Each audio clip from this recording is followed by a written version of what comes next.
Hello students, how are you.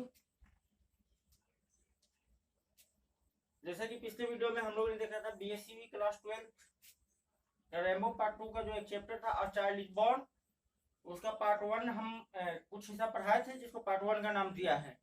आज हम उसी बुक के अगले हिस्से को देखेंगे, कुछ पैराग्राफ देखेंगे कि उसमें आगे क्या होता है। अ चाइल्ड इज बॉर्न में आपको बताया गया था कि किस तरह से जो पूर्वी कंट्रीज हैं, ईस्टर्न कंट्रीज हैं और जो वेस्टर्न कंट्रीज हैं उनके उनके यहाँ जन्म से पहले तथा जन्म के बाद जो अलग अलग कल्चर हैं वो किस तरह के हैं।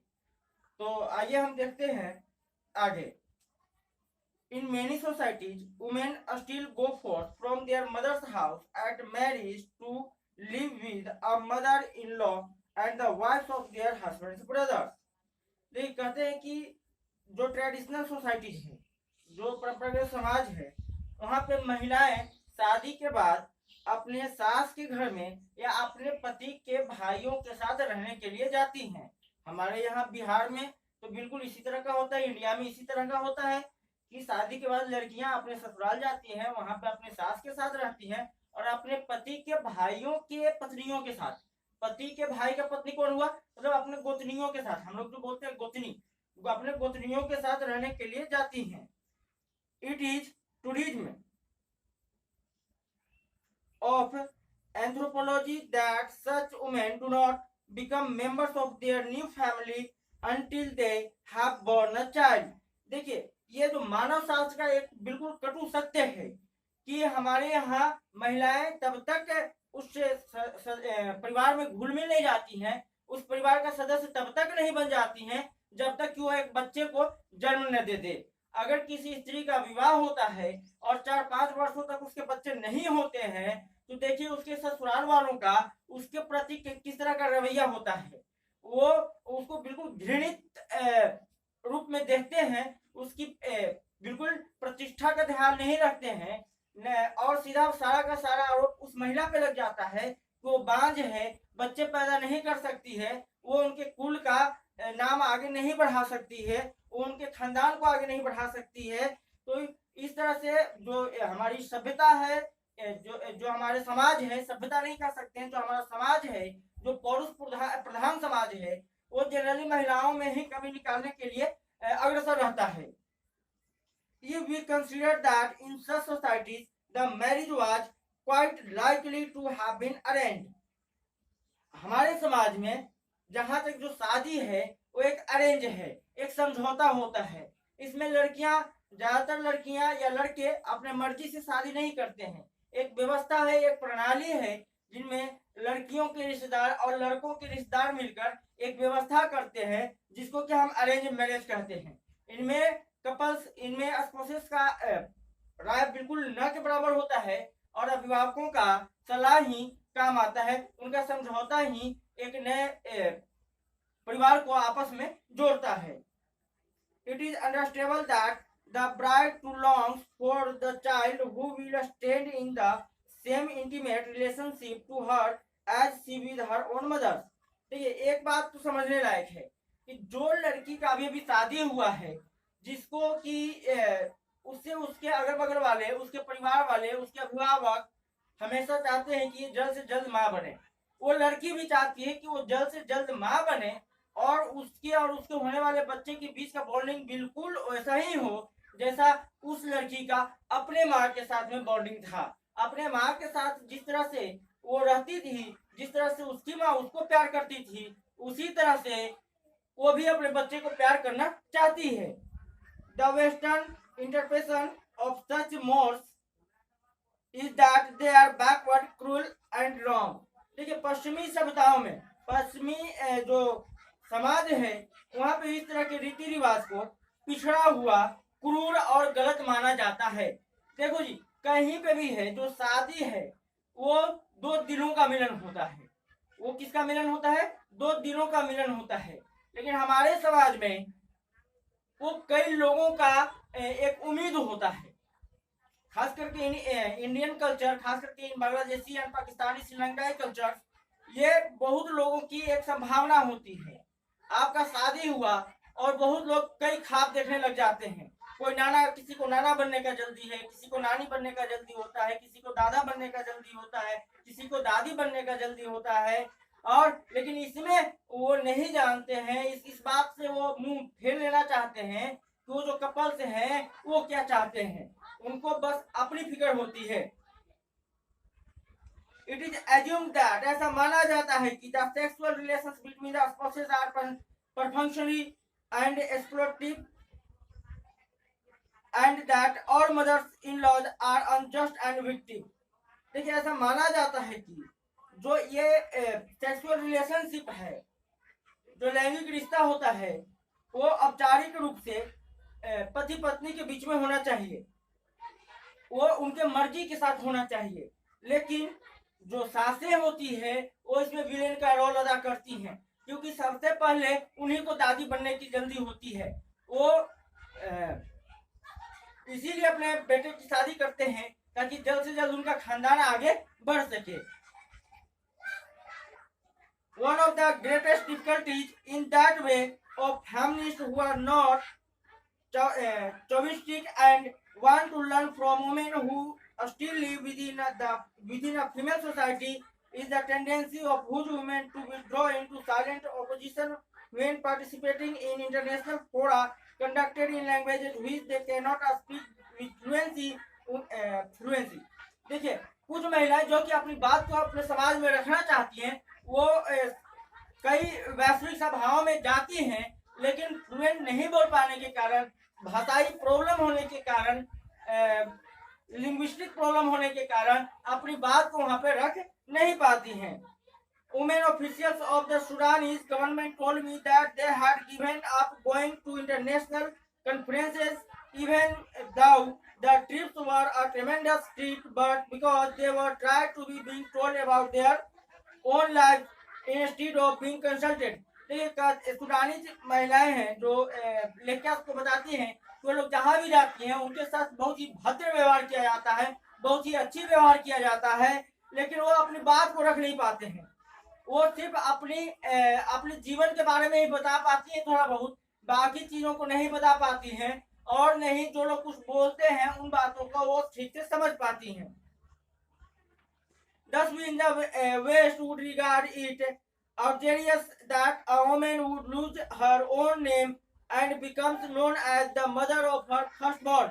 देखिए, जो पश्चिमी देश है, पश्चिमी देश क्या, हमारे यहाँ भी यही होता है। जो महिलाएं शादीशुदा हो जाती हैं, वो कुछ दिनों के बाद जब उनका प्रथम पुत्र या पुत्री का जन्म होता है, तो महिलाएं अपनी पहचान खो देती हैं, मायके में भी खो देती हैं और ससुराल में भी खो देती हैं। अब सर, पहला पुत्र जन्म होने के बाद वो अपनी पहचान कैसे खो देती है? तो देखो बेटा, दरअसल होता क्या है कि जैसे उस पुत्र का जन्म हुआ, तो अगर वो महिला ससुराल में भी है या जब कभी भी ससुराल में आए, तो वो अपने नाम से नहीं जानी जाती है, वो जानी जाती है मंगरुआ के मम्मी के नाम से। किसके मम्मी के नाम से?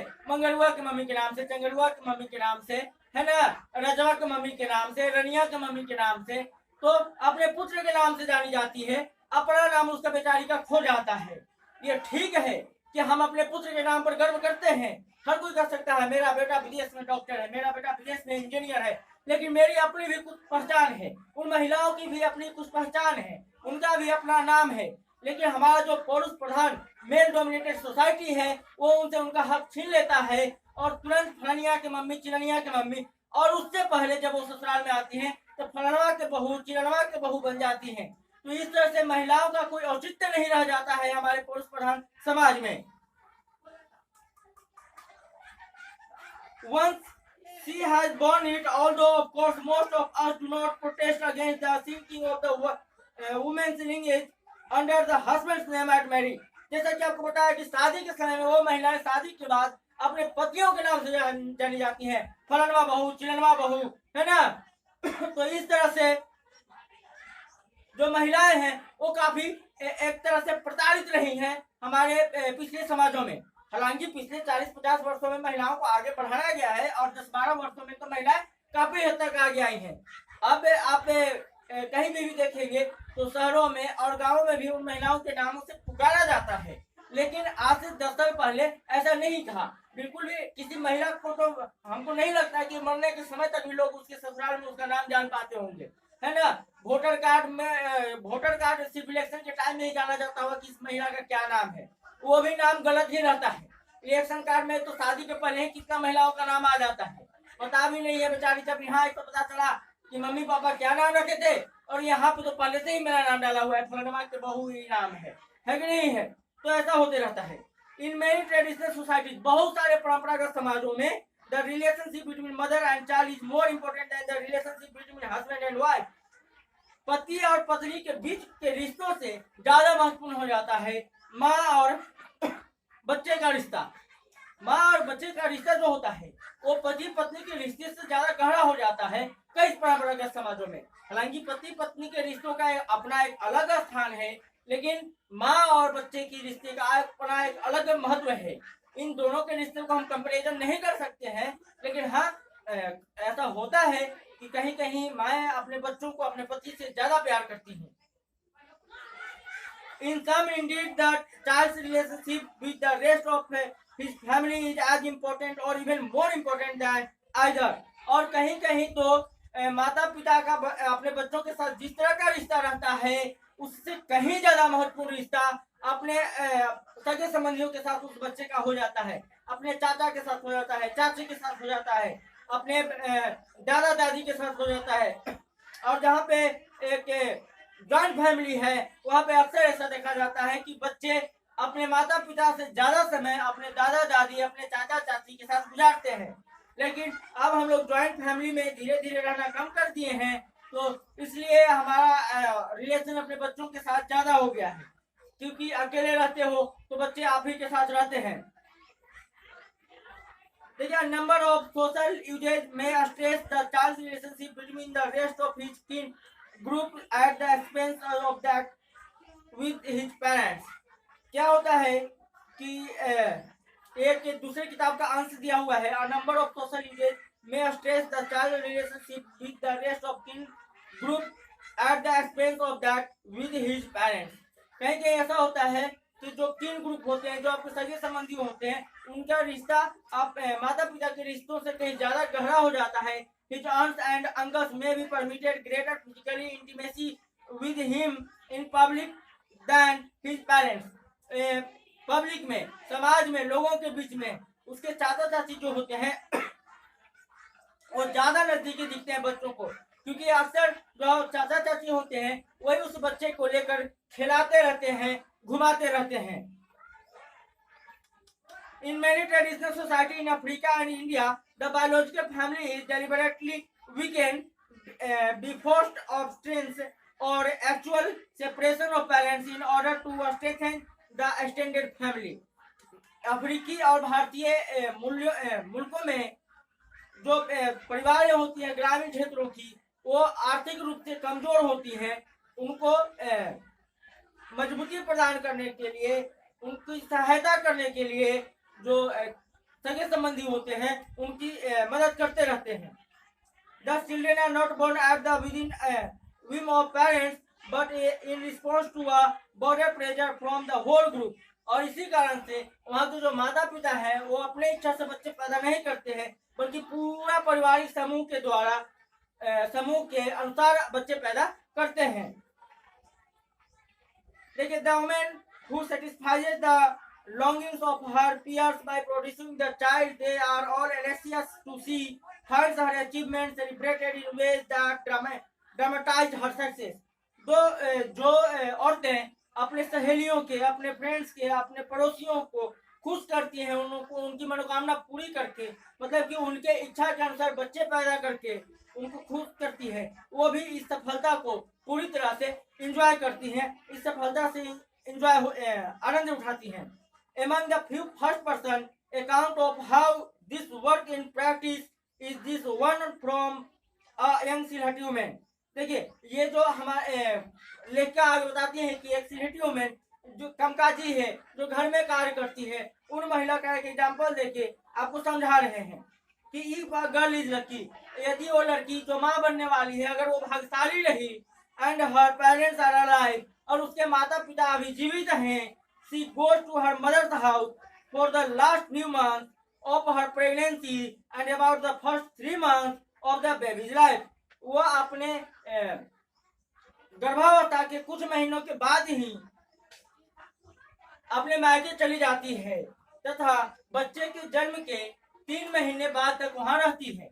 ऐसा होता था जी। ये घटनाएं भी आज से 15 साल पहले तक होती थी कि भले ही वो लेडीज प्रेग्नेंट हुई हो अपने ससुराल में, लेकिन जब बच्चा पैदा करने का समय आता है उससे 1 महीना पहले, 1-2 महीना पहले वो अपने मायके चली जाती है और वहां पे 2-3 महीने तक, जब तक उसका बच्चा ठीक से पल नहीं जाता है, वो वहीं रहती है। क्योंकि माँ तो माँ होती है, वो अपने माँ के पास जाती है, वहां पे उसकी बहनें होती हैं, नानी दादी नानी होती हैं, तो वो उनका बहुत अच्छे से ख्याल रख पाती हैं। लेकिन आज के जमाना में खास करके आपके इंडियन कल्चर में आप देखते होंगे शादी और क्या बोलते हैं गौना दोनों एक साथ हो जाता है।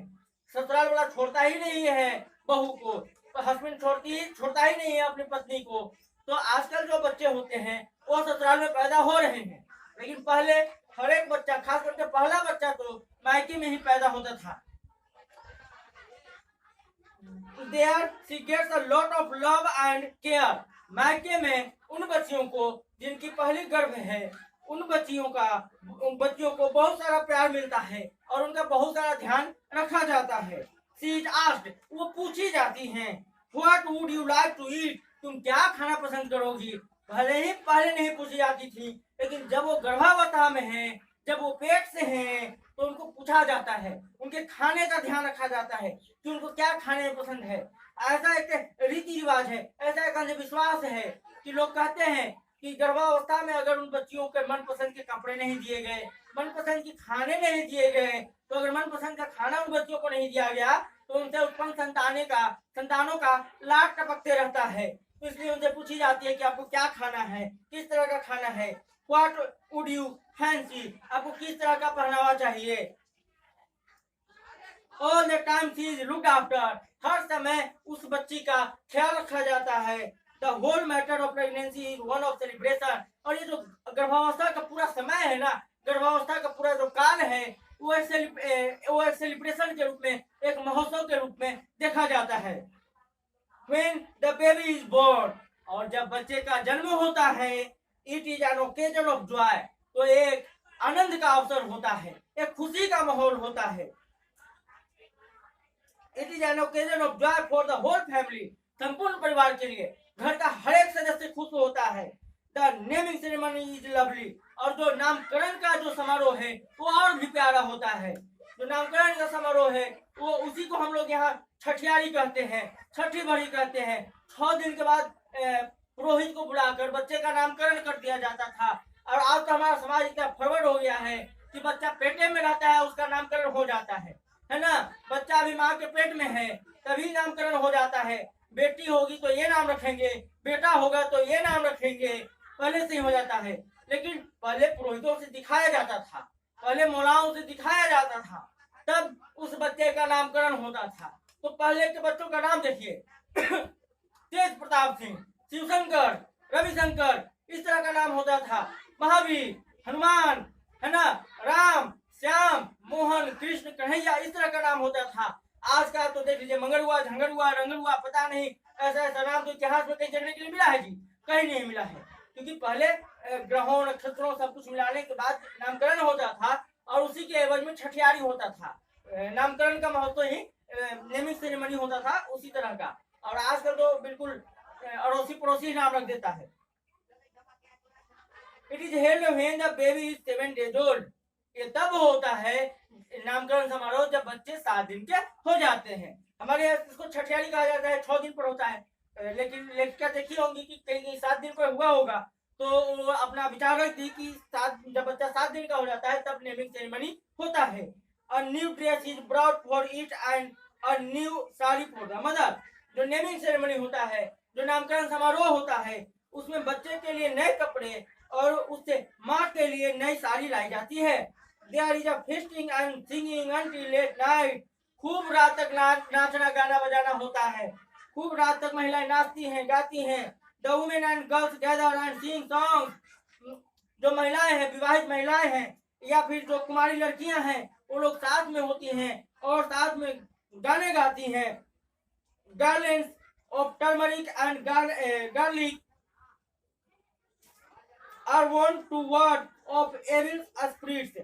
जो गार्लिक होता है, टर्मरिक का, हल्दी का और लहसुन का, जो आपका गार्लैंड होता है, माला होता है, वो उनको पहनाया जाता है ताकि बुरी नजरों से बचाया जा सके। जो बच्चे होते हैं, जो महिलाएं होते हैं, उनको हल्दी और लहसुन की मालाएं पहनाई जाती थी पहले ताकि बुरी नजर से बचे। ये एक सुपरनेचुरल है, ये एक अंधविश्वास है। अभी भी आप देखे होंगे आपके यहाँ जो गायें होती हैं, जो भैंसें होती हैं, जब उनका बच्चा होता है तो उनके गर्दन में भी खूब बड़ा बड़ा लहसुन प्याज के माला, प्याज नहीं लहसुन आदि के माला और क्या क्या बांध के लटका दिया जाता है तो उसके अगल बगल के बुरी नजरों से बचाया जा सके। तो इसी तरह से पहले महिलाओं के साथ भी होता था। That's when the name is chosen, और तब बच्चे का नाम चुना जाता है। The ceremony is held for the birth of a boy or a girl। लड़का हो या लड़की हो, दोनों ही के लिए समारोह होता है।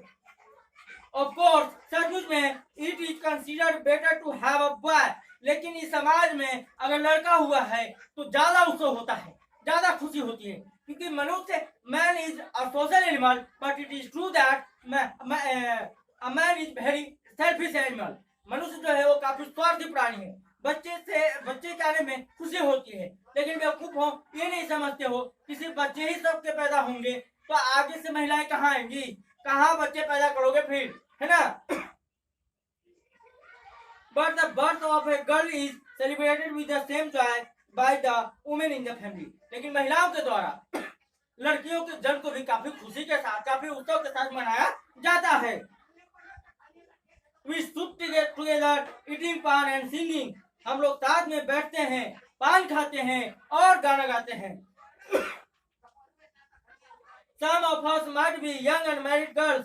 उनमें से कुछ महिलाएं जो लोग गाती हैं, जो लोग खुशियां मनाती हैं, उनमें से कुछ यंग अनमैरिड गर्ल्स भी होती हैं। कुछ युवती जो कि अभी शादीशुदा नहीं है, अविवाहित हैं, वो लोग भी होती हैं। अदर्स एजर लेडीज ऑफ 40 और 50, और कुछ 40-50 साल की बुजुर्ग महिलाएं, अधेड़ महिलाएं भी उसमें होती हैं। There are so many jokes. वहां पे खूब हंसी मजाक होता है। सो मच लाफ्टर, खूब हंसते हैं लोग।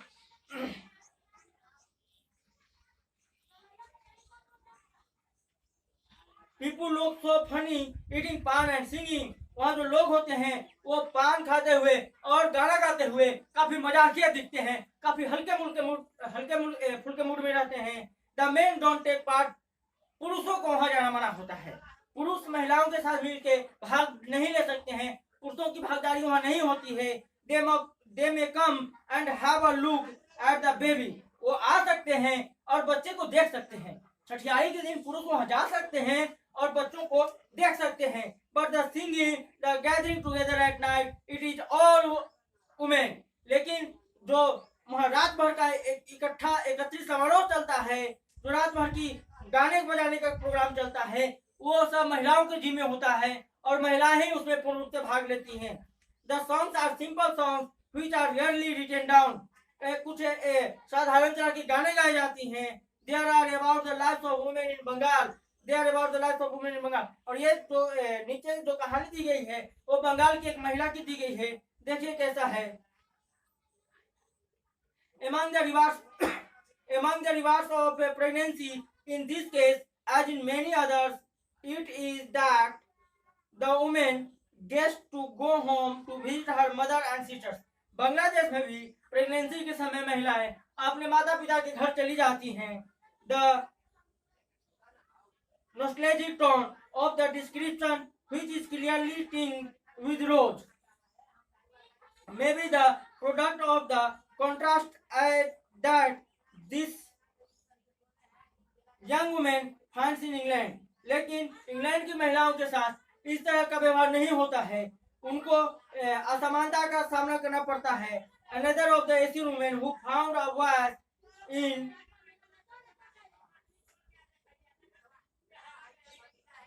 Amin Wilson's book given a similarly rosy picture of rearing a child in Bangladesh। Bangladesh में एक चाइल्ड के साथ किस तरह का व्यवहार किया जाता है वो नीचे दिखाया गया है, दर्शाया गया है। कहते कि in Bangladesh children under the age of 5 और 6 are looked after by whole family. Bangladesh में 5-6 साल से कम के बचपन रहता है, उसका देखभाल पूरे परिवार के साथ किया जाता है। All the children of the joint family are looked after together. Joint family में जो जॉइंट फैमिली है वहाँ पे बच्चों का देखभाल पूरे परिवार के लोग मिलकर करते हैं। They are taken to the pond for a bath perhaps by the one daughter in law. उन बच्चों को पौंड में तालाब में नहाने के लिए लेके जाया जाता है। और वो नहाने के लिए कौन लेके जाती हैं? उनकी जो बहुएं होती हैं, उन बहुओं में से कोई एक उन बच्चों को नहाने के लिए लेके जाती हैं। And she bath them all, और वहाँ पे वो सबको नहलाती हैं। Then they all come and sit down to eat, और तब वे लोग घर आते हैं और खाने के लिए बैठ जाते हैं। Perhaps the youngest daughter in law has cooked the meal. शायद सबसे छोटी महिला जो सबसे छोटी बहू जो होगी वो खाना बनाई होगी। और आजकल हमारे घर में भी होते हैं जो छोटी महिलाएं छोटी बहुएं होती हैं वो खाना बनाती हैं पहले। अब तो बहू आई अलग, बहू आई अलग, तो अब की बात नहीं कर रहे हैं। पहले जो ज्वाइंट फैमिली होती थी उनमें छोटी बहुएं खाना बनाती थी। अनदर वुमेन फीड्स देम, जो दूसरी महिलाएं होती हैं वो उन बच्चों को खिलाती हैं। As for playing the children play out of the doors with natural objects, और जो बच्चे हैं वो घर के दरवाजे के बाहर प्राकृतिक वस्तुओं से खेलते हैं। जैसे कि हमारे यहाँ भी बच्चे खेलते थे पहले प्राकृतिक वस्तुओं से। वो तार का पेड़ का जो आप लोग देखते होंगे फेदा जिसको कहते हैं बिहारी भाषा में, फेदा का पहिया बना के खेलते हैं। अल्युमिनियम या लोहे के रड का जो होता है उसका ट्रैक्टर बना के खेलते थे। चप्पल काट के उसका पहिया बना के खेलते हैं। तो इस तरह से बांग्लादेश में भी बच्चे नेचुरल ऑब्जेक्ट्स के साथ खेलते हैं, प्राकृतिक वस्तुओं को खिलौना बनाकर खेलते हैं। Here people say that Asian children don't play with toys. वहाँ के लोग कहते हैं कि जो एशियाई बच्चे हैं वो कृत्रिम खिलौनों से नहीं खेलना पसंद करते हैं।